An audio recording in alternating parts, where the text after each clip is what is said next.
One of the things weird that happened in my case too is we had a custody evaluator report, and he found that I had been boastful and had exaggerated, and that was the origin for the claim. It came from a custody evaluator. Oh, and tell me, what type of qualifications did this custody evaluator have? Did he have any type of special training, or did he just take an online course and now he's like, ding, he's a custody evaluator?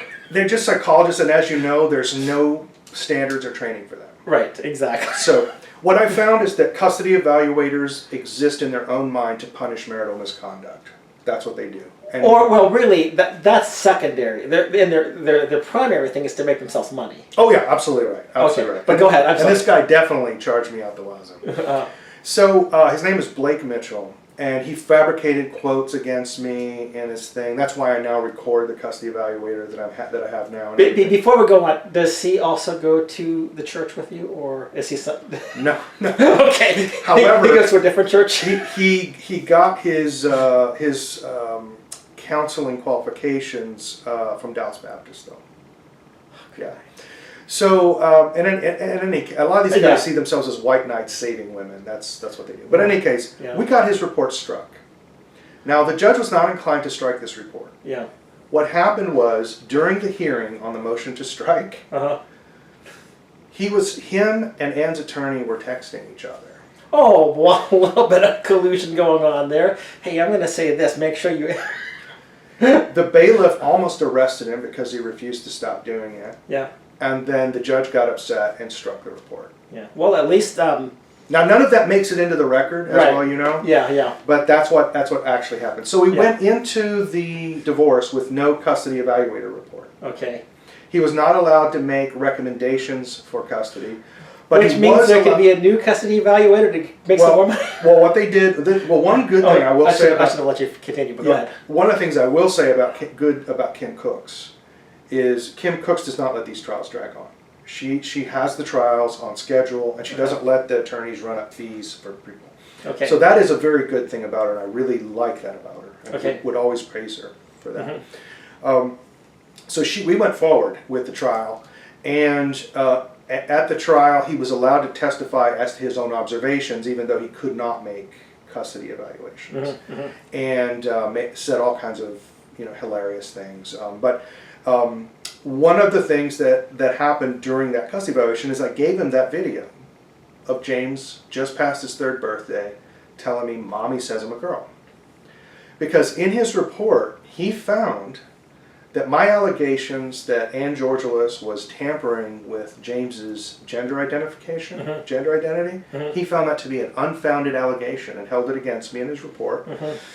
Probably became a finding of fact then too, right? Yeah. Well, it didn't make it that far. Yeah, I got you.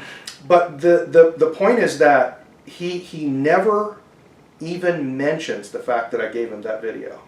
Wow. It's nowhere in his report. Wow. He just says it was unfounded and that I had only made an allegation, even though in my own summary, which he included in his document, I listed it as one of the top issues that I was concerned with. Never made it out of his report. So then we come to my son's 5th birthday, when he's actually now being socially transitioned. So after Ann Georgelis did this to James, she then enrolled him in the Genesis Clinic. Genesis Clinic. People out there are not going to believe what I'm about to tell you.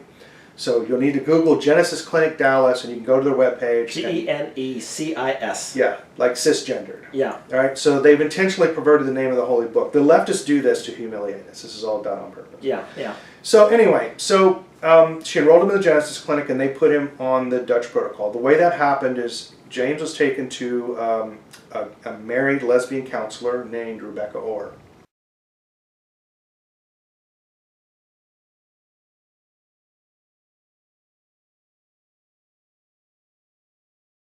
Okay. At Rainbow Counseling down in Oak Lawn.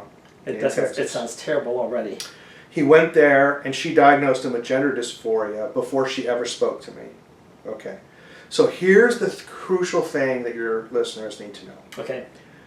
James presents as a girl with his mother only. With everyone else, he presents as a boy, and he's never presented as a girl to me. Wow. And his pediatrician, and this is really despicable, His pediatrician that Ann took him to, she changed pediatricians to get this diagnosis, is Dr. Jennifer Pape in Flower Mound, P-A-P-E.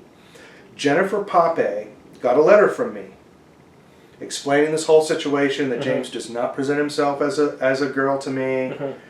Nevertheless, she still diagnosed my son as gender dysphoric, full well knowing that he did not present as a girl unless he was with his mom. So let me ask 2 questions here. Now, Jennifer is a pediatrician. She is a pediatrician. Your wife is a pediatrician. Correct.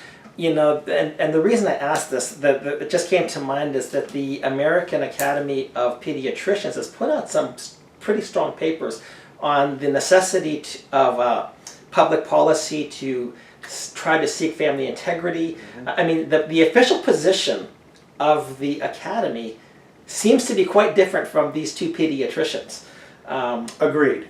So, Anne, having this diagnosis from the pediatrician, took James to Rebecca Orr at Rainbow Counseling, who then diagnosed him also with gender dysphoria. And on the basis of the 2 diagnoses, he was entered into psychiatric treatment at the Genesis Clinic. And I'm assuming as well, then your order says that if you can't give him psychiatric treatment, you probably can't stop it. That is correct. Okay. So then the Genesis Clinic contacted me and they said, we want you to come in and talk to us. And then I asked them a few questions. They wanted to charge $150 an hour per psychiatrist to talk to me. They wanted to have a panel of 3. I'm like, you know, I'm not paying you $500 an hour, $450, $500 an hour for you to tell me my son's a girl, because you're morons. You know, I'm not doing that. Yeah. But I did do something. I took my son to see Rebecca Orr when he's with me, so she could see what he's like with me. What he's like with you. One of the things she did, she put down 2 sticky notes in her office. One with the name Luna, his fake girl's name, and one with James. And she asked him. He was a boy with me. Right. She said, which name do you want? He picked up James. He chose to be James with her. She still maintained the diagnosis of gender dysphoria. So let me just say something here, because, you know, I'm at your house, in your office right now, and I saw that your son stayed with you. Yes. At different times. Yeah. I don't see any dresses. I don't see any girl toys. In fact, what I see is very much boy toys. Oh, yeah. Oh, yeah. So, for a time, I had dresses here for James to offer it to him if that's what he wanted. And he violently rejects a female identity with me. He's secretly thrown them away in the trash.